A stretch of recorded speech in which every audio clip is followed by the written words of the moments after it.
नमस्कार, स्वागत है आपका अपने YouTube चैनल रश्मि फ्लाई हाई में और मैं हूं आपके साथ रश्मि अग्रवाल। दोस्तों, जैसे कि आप सब जानते हैं कि मैंने स्कूलों में जो शिक्षा वसूली के नाम पर धांधली चल रही है उसके खिलाफ मुहिम छेड़ रखी है और मैं इस वक्त बंगाल के स्कूलों में बाहर जो पेरेंट्स के प्रोटेस्ट हो रहे हैं उसकी कवरेज आपको लगातार दिखा रही हूं। और मैं आज आपको अपना शिक्षा के मंदिर में वसूली पार्ट 5 का एक्सक्लूसिव ऑडियो इंटरव्यू सुनाने जा रही हूं, क्योंकि राज्य में शांति बनी रहे उसकी जिम्मेदारी वहां की सरकार की होती है, लेकिन वहां की सरकार ही जब वसूली पर उतर जाती है तो उस राज्य का नाश होना लगभग तय रहता है। तो चलिए मैं आपको एक खास इंटरव्यू सुनवाऊंगी जिसमें आप खुद सुनिए और जानिए कि जिन नेताओं को आप इलेक्शन के दौरान चुनते हैं उन नेताओं का क्या कहना है जब कोई भी विपदा राज्य पर आती है या राज्य के लोगों पर आती है। ये मामला है बंगाल के स्कूलों का, जहां पर मनमाने ढंग से फीस ली जा रही है, एक्स्ट्रा चार्जेस लिए जा रहे हैं। पेरेंट्स लगातार प्रोटेस्ट कर रहे हैं, लेकिन उनकी सुनवाई ना तो वहां की राज्य सरकार ममता दीदी कर रही है और ना ही केंद्र सरकार की तरफ से कोई रिएक्शन आ रहा है। जब मैंने इसी पर टीएमसी के नेताओं से और बीजेपी के नेताओं से बातचीत करने की कोशिश की तो क्या कुछ कहना है उनका, आइए जरा आपको सुनाते हैं। हेलो, मिस्टर प्रदीप भोपाल जी से बात हो रही है? यस। नमस्कार सर, मैं रश्मि बात कर रही हूँ, नोएडा से बात कर रही हूँ, रश्मि फ्लाई न्यूज चैनल की तरफ से। प्रवीण जी, आपसे सिर्फ एक सवाल पूछना था। हाँ, क्योंकि आप सर एमएलए हैं, टीएमसी की तरफ से हैं, तो आपका भी अपना एक नाम है।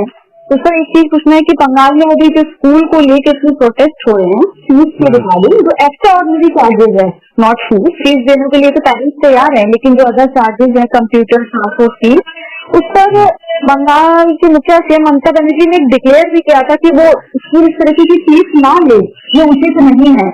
उन्होंने वो डिक्लेयर गवर्नमेंट की तरफ से कुछ नहीं, वैसे हो गया था। नवान्न में एक उन्होंने कॉन्फ्रेंस हुई थी तो उसमें जस्ट एक पर्ची के तौर पर कहा था, नहीं वो रिक्वेस्ट किया है। हाँ, रिक्वेस्ट जस्ट राइट, वो रिक्वेस्ट किया है। लेकिन सर उसके बाद भी स्कूल जो है मनमानी कर रहे हैं, तो क्या गवर्नमेंट की कोई रेस्पॉन्सिबिलिटी नहीं है? एजुकेशन मिनिस्टर की रेस्पॉन्सिबिलिटी नहीं है? टीएमसी की सरकार है बंगाल में। है। तो फिर सर आप मतलब इसमें ऐसा आप लोगों की तरफ से कोई योगदान होना नहीं चाहिए या मतलब सिर्फ रिक्वेस्ट करना है ना सर गवर्नमेंट को कोई तो एक्शन नहीं लेना चाहिए इस पर? ठीक है, हम आपसे इस चर्चा में फोन में कोई बात हम नहीं करेगा। ये पार्टी का डिसिप्लिन का भी मामला है। पार्टी के अंदर में मेरी चिट्ठी भी जीव है, लेकिन हम फोन में इस बात में चर्चा नहीं करेंगे। Okay, thank you. तो सुना आपने, इस पूरे ऑडियो में वो मेरे सवालों से बचते नजर आए, वो कुछ भी कहने से हिचकिचा रहे थे। तो अब चलिए आपको मैं अपना दूसरा ऑडियो सुनाती हूँ। ये टीएमसी के एमएलए हैं अरूप रॉय बंगाल से। जब मैंने इनसे फोन पर बात की तो क्या कुछ कहा इन्होंने, जरा सुनिए। कि बंगाल में ममता दीदी और टीएमसी की सरकार है और इस वक्त जो स्कूल को लेके जो प्रोटेस्ट हो रहे हैं, पेरेंट्स कर रहे हैं फीस को लेकर, एक्स्ट्रा ऑर्डिनरी जो चार्जेस स्कूल में ले रहे हैं, तो उससे सर आपका कुछ पॉइंट ऑफ व्यू है? मतलब वहाँ की गवर्नमेंट कुछ ऐसा एक्शन लेने वाली है, स्कूलों को कुछ नोटिस वगैरह देने वाली है या नहीं? एजुकेशन मिनिस्टर भी चुप है, पार्थो चैटर्जी जी। तो नहीं, ठीक नहीं है। ममता बनर्जी ने हर स्कूल को, हर प्राइवेट स्कूल को रिक्वेस्ट किया। ममता बनर्जी सरकारी स्कूल में तो फ्री कर दिया। सरकारी प्राइवेट स्कूल की बात कर रहे हैं। और प्राइवेट स्कूल में भी ममता बनर्जी एक चिट्ठी लिखा है जो फीस ना बढ़ाने के लिए और कम करने के लिए। और वो जो स्कूल को नहीं, ये तो आप बोल रहे हैं ना बढ़ाने और कम करने के लिए। मैं बोल रही हूँ जो वो स्कूल वाले कंप्यूटर फीस ले रहे हैं, स्कूल मेंटेनेंस ले रहे हैं, बस फीस ले रहे हैं, जबकि स्कूल बंद है, इन सब चीजों की बात। इसीलिए तो ममता बनर्जी ने चिट्ठी दिया है। सब स्कूलों को दिया है और हमने स्कूलों को दिया है, हमने भी दिया है हमारे हावड़ा का स्कूल में। तो लेकिन फिर भी कोई स्कूल मान ही नहीं रहे हैं। मतलब वहाँ की गवर्नमेंट की बात वहाँ के स्कूल सुनिए, स्कूल को, जो स्कूल है, स्कूल को केंद्रीय सरकार ने एफिलिएशन दिया है। केंद्र सरकार ने क्या किया? एफिलिएशन अच्छा। ये आईसीएसई सीबीएसई बोर्ड हमारा नहीं है, आईसीएसई बोर्ड केंद्रीय सरकार का है। अच्छा, ठीक है। ममता बनर्जी जो करना उनके लिए ठीक है, उन्होंने ऑलरेडी कर दिया, उनको बोलने का जरूरत नहीं, उन्होंने ऑलरेडी कर दिया, चिट्ठी दे दिया, उसको रिक्वेस्ट किया जो फीस नहीं भरना बढ़ाने के लिए और कम करने के लिए। तो अगर और पार्थ चैटर्जी एजुकेशन मिनिस्टर ममता बनर्जी दिया और पार्थ चैटर्जी के देने का कोई बात नहीं, ममता बनर्जी ऑलरेडी दे दिया चिट्ठी। ममता बनर्जी ने तो दे दिया सर, लेकिन कुछ भी इस पर तो एक्शन नहीं हो रहा है ना। स्कूल तो एक्शन क्या होगा? एक्शन क्या होगा? एक्शन यही होगा कि फीस कम की जाए। नहीं, एक्शन नहीं हो सकता, क्योंकि इसका अगर मैं रजिस्टर्ड अथॉरिटी होता, रजिस्ट्रेशन हमारे राज्य सरकार से होता, तो राज्य सरकार एक्शन ले सकता था।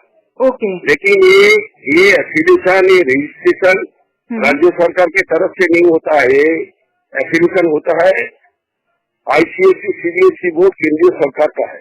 ओके। केंद्रीय सरकार ने आईसीएसई सीबीएसई बोर्ड को बोर्ड एफिलिएशन दिया है स्कूल को, इसीलिए ममता बनर्जी का एक्शन लेने का कोई उपाय नहीं है। ममता बनर्जी को जो करना था वो ममता बनर्जी बहुत पहले से कर दिया। तो आप सर एक कहना चाह रहे हैं कि चलिए ममता बनर्जी ने तो कर दिया, लेटर भेजा, सब कुछ आपकी बात में समझ गई, इसका एप्लीकेशन जो केंद्र सरकार के हाथ में है, ठीक है। लेकिन सर अगर मैं सिर्फ एक सवाल और है कि अगर बंगाल के एजुकेशन मिनिस्टर पार्थ चैटर्जी को बनाया गया है तो उनका प्राइवेट स्कूलों की तरफ कुछ भी काम नहीं हो सकता, मतलब वो सिर्फ गवर्नमेंट स्कूलों के लिए काम करेंगे, प्राइवेट स्कूल की तरफ समझ रही हूँ, लेकिन एज ए एजुकेशन मिनिस्टर ऐसा हो नहीं। एजुकेशन सुनिए जी, अब मैं तो आपको बोला है जो जो रजिस्ट्रेशन और एफिलिएशन अथॉरिटी जो है वो आईसीएसई सीबीएसई बोर्ड है। आईसीएसई सीबीएसई बोर्ड बंगाल का नहीं है। वो कोई हम एक्शन लेगा तो बात नहीं सुनेगा, वो चला जाएगा। अच्छा, ठीक है, ओके। आपको समझना होगा, आप सीधा सिर्फ सरकार को खिलाफ नहीं सरकार के खिलाफ नहीं बता रही हूँ मैं, ये मैंने आपको पहले ही क्लियर किया था। ममता दीदी ने तो खुद प्रेस कॉन्फ्रेंस करके रिक्वेस्ट भी किया था, वो हम सुने हैं ममता दीदी का भाई, ठीक है। वो हम नहीं कह रहे, हम सरकार के खिलाफ नहीं बोल रहे हैं, हम जिसके खिलाफ बोल रहे हैं वो काम को बोल रहे हैं, क्योंकि आज जब राज्य में आपका राज्य है, ठीक है, ममता दीदी का राज्य हमारी सरकार है, मेरा स्टेट है, ममता बनर्जी तो रेल जो प्राइवेटाइजेशन करने का डिसीजन लेता है। नहीं मैं जो ये क्या कह रही हूँ आप सुनिए, ममता बनर्जी का कोई करना है नहीं, बोलने का मतलब ये कि अगर आपके राज्य में कोई अशांति फैलेगी तो उसको ठीक करना किसकी जिम्मेदारी है? आप केंद्र सरकार को क्यों पुश नहीं कर रहे हैं? तो सुना, ये ऑडियो कम से कम 4 मिनट से भी ज्यादा का लंबा था। इस पूरे ऑडियो में आपने ध्यान दिया होगा, अरूप रॉय अपनी सरकार टीएमसी का बचाव करते नजर आए। उनका कहना है कि बंगाल में जो सीबीएसई एसएससी बोर्ड है वो केंद्र के एफिलेक्शन में है, इस पर टीएमसी यानी ममता सरकार कुछ नहीं कर सकती, अगर कुछ करेगी तो उन पर एक्शन हो जाएगा। जब मैंने उनसे कहा कि आपके राज्य में शांति बनाए रखना बंगाल में तो उनके वहां की सरकार की जिम्मेदारी है, तो इस पर भी वो कुछ भी कहने से बचते नजर आए, बल्कि उन्होंने पूरा का पूरा इस बात का ठिकरा बीजेपी और केंद्र सरकार पर फोड़ दिया। अब चलिए जरा हम आपको लिए चलते हैं बीजेपी नेताओं के पास। अब बीजेपी नेताओं का इस मसले की और क्या रुख है, जरा उनकी भी राय जान लेते हैं। तो सुनिए। वृद्धि एक बहुत बड़ा मामला है। पश्चिम बंगाल सरकार को चाहिए कि इस पे त्वरित कार्रवाई करे और जितने भी प्राइवेट संस्थान है जो फीस बढ़ा रहे हैं उनके फीस वृद्धि को रोकने का वो प्रयास करे, क्योंकि आम आदमी का जो पॉकेट है या गरीब आदमी है जो मिडिल क्लास है उसकी स्थिति लॉकडाउन के पीरियड में इस तरह नहीं है कि वो जो बढ़ी हुई फीस है उसके बोझ को सहन कर पाए, क्योंकि ये कोरोना काल है, सभी लोगों की आर्थिक स्थिति पे भी असर पड़ा है। तो ये सरकार को समझने की आवश्यकता है, और अगर सरकार ये काम नहीं कर पा रही है, सरकार फीस वृद्धि रोकने में असफल है, तो ऐसी सरकार को प्रदेश में रहने का कोई अर्थ नहीं। पश्चिम बंगाल में फीस वृद्धि का मामला काफी गर्म हो गया है। तृणमूल कांग्रेस के एक विधायक ने बयान दिया कि सीबीएसई बोर्ड इत्यादि से सभी ये संस्थाएं सेंट्रल गवर्नमेंट से जुड़ी हुई हैं, इसलिए फीस वृद्धि के मामले में जो भी निर्णय करेगी केंद्र सरकार करेगी। लेकिन अगर इस मामले के संवैधानिक पहलू को दिया जाए तो शिक्षा के क्षेत्र मामले में जो निजी क्षेत्र हैं उसके ऊपर राज्यों का पूर्ण क्षेत्राधिकार होता है। ऐसे में सीबीएसई या अन्य केंद्रीय बोर्डों का नाम लेकर सारे जिम्मेवारियों को केंद्र सरकार की ओर नहीं डाला जा सकता है। अभी पश्चिम बंगाल ने हाल ही में चक्रवाती तूफान और कोरोना, वो दोनों ही समस्याओं से जूझ रही है और वहाँ की स्थिति यह है कि बच्चों से कंप्यूटर शुल्क, ट्रांसपोर्टेशन शुल्क, तमाम तरह के शुल्क जो है कि अभी भी निजी क्षेत्र के विद्यालय वसूल रहे हैं। ऐसे में पश्चिम बंगाल सरकार के लिए यह एक बहुत बड़ा सा संकट का बादल सा बन गया है वो, कि अभिभावकों के नाराजगी को वो दूर नहीं कर पा रही है। जब केवल विद्यालय ऑनलाइन शिक्षा का कोर्स चला रहे हैं, वैसे स्थिति में ट्रांसपोर्टेशन फीस या दूसरे अन्य अस्थायी फीस लेने के कोई कारण नहीं हो सकते। इसलिए चाहिए पश्चिम बंगाल सरकार को कि वो जल्द से जल्द इस मामले को समाधान करें। वहाँ पे भारतीय जनता पार्टी ने भी इसे एक चुनावी मुद्दा बनाने का भरपूर प्रयास किया है। ऐसे में तृणमूल कांग्रेस को सतर्क और सावधान हो जाने की जरूरत है। तो सुना आपने, बीजेपी नेता का रुख भी आपने सुन लिया होगा। इस ऑडियो इंटरव्यू को सुनाने का मेरा मकसद ये था, आपको जगाना, बंगाल की जनता को जगाना कि इलेक्शन के दौरान जिन लोगों को आप वोट देकर जिताते हैं, देखिए उनकी दशा क्या है, क्या सोचते हैं वो। जब इलेक्शन आते हैं तो बड़े बड़े वादे करते हैं, लेकिन इलेक्शन खत्म होते ही जब कुर्सी उन्हें मिल जाती है तो वो सारे वादे कहीं ना कहीं धूमिल हो जाते हैं। ये है सच्चाई। ये सिर्फ बंगाल की ही सच्चाई नहीं है, लगभग हर राज्य की सच्चाई है। लेकिन मुद्दा अभी बंगाल का है, जहां शिक्षा के मंदिर में वसूली हो रही है। मैंने पहले भी आपसे कहा है और फिर से कहूंगी, मैं इस मसले को तब तक उठाते रहूंगी जब तक इस मसले का कोई ना कोई सॉल्यूशन नहीं निकल जाता है। लेकिन आपके योगदान के बिना ये मुमकिन नहीं है। तो बंगाल के स्कूलों से कोई भी अगर अपडेट हो तो आप मुझ तक जरूर पहुंचाएं और मेरे इस चैनल को सब्सक्राइब करें, बगल में बेल आइकॉन उसको दबा दें, लाइक कमेंट शेयर और वायरल ज्यादा से ज्यादा कीजिए ताकि सही कानों तक ये आवाज पहुंचे। और एक बात और बहुत ही जरूरी और गंभीर बात यह है कि जब मुझे भी कुछ दिनों पहले ये भी पता चला है कि जैसे कि Ashok high girls secondary school ने पेरेंट्स को मेल के थ्रू एक नोटिस जारी की थी कि अगर वो फीस नहीं पेमेंट करेंगे तो 10 जुलाई तक ऑनलाइन स्टडी से उन बच्चों का नाम काट दिया जाएगा। और मैंने इस पर कवरेज करके भी आपको दिखाई थी और वही हुआ।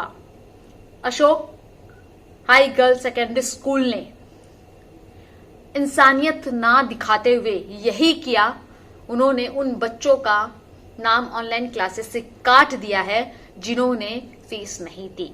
मैं फिर से कह दूं कि फीस देने के अगेंस्ट कोई भी पेरेंट्स नहीं है, वो सिर्फ जो एक्स्ट्रा चार्जेस है जिसकी सर्विस वो नहीं ले रहे हैं और कोरोना काल के समय अर्थव्यवस्था इतनी बिगड़ गई जिसके कारण वो ये फीस नहीं दे पा रहे हैं, बस उसी के लिए ये प्रोटेस्ट हो रहा है।